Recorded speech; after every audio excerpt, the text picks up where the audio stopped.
moderator. Perkenalkan, nama saya Diana Petunada, saya sebagai pemateri 1. Perkenalkan, nama saya Nanda Ayu Aprilia, saya sebagai pemateri kedua.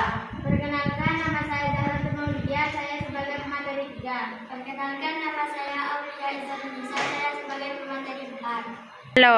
Pentingnya sumber daya hutan. Pertama, peran ekologis utama hutan. Hutan memiliki peran vital dalam menjaga keseimbangan ekosistem, termasuk mengatur siklus air, mencegah erosi tanah, dan menyediakan habitat bagi berbagai spesies flora dan fauna. Kontribusi ekonomi hutan.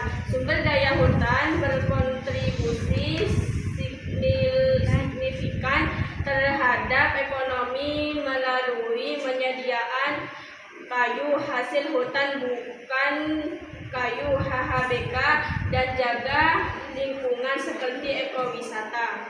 Yang ketiga, tantangan pengelolaan hutan berkelanjutan.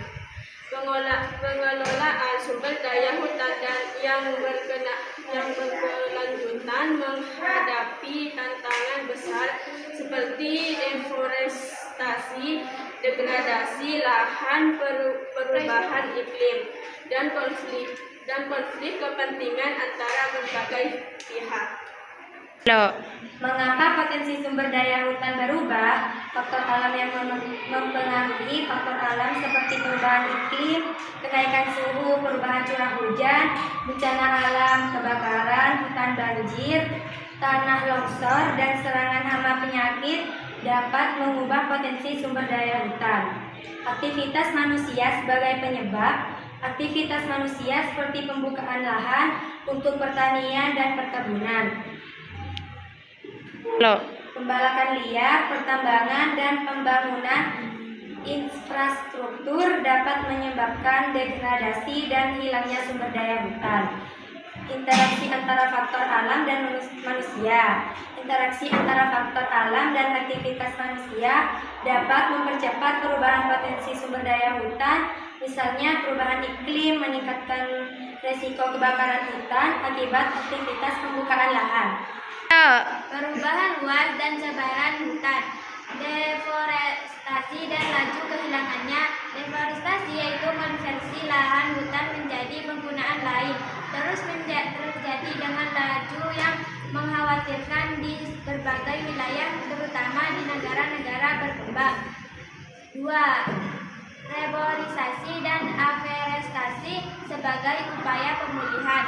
Reboisasi penanaman kembali hutan di lahan yang sebelumnya berhutan, dan aforestasi penanaman hutan di lahan yang sebelumnya tidak berhutan, merupakan upaya penting untuk memulihkan luas dan kualitas hutan. Yang ketiga, perubahan sebaran jenis pohon. Perubahan iklim dan aktivitas manusia dapat menyebabkan perubahan sebaran jenis pohon, misalnya beberapa jenis pohon lebih toleran terhadap kekeringan dan suhu tinggi sehingga lebih dominan di wilayah tertentu. Perubahan komposisi dan struktur hutan, hilangnya keanekaragaman hayati, degradasi dan fragmentasi hutan menyebabkan hilangnya keanekaragaman hayati, termasuk spesies tumbuhan dan satwa liar yang unik dan bernilai.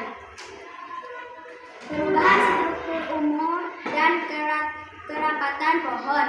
Pembalakan selektif atau kebakaran hutan dapat mengubah struktur umur dan kerapatan pohon yang berdampak pada produktivitas dan fungsi ekologis hutan. Invasi spesies asing. Invasi spesies asing atau tumbuhan atau hewan dapat mengganggu keseimbangan ekosistem hutan dan mengancam keberadaan spesies asli. Cukup sekian dari kelompok kami, mohon jika ada. Cukup sekian dari kelompok kami, maaf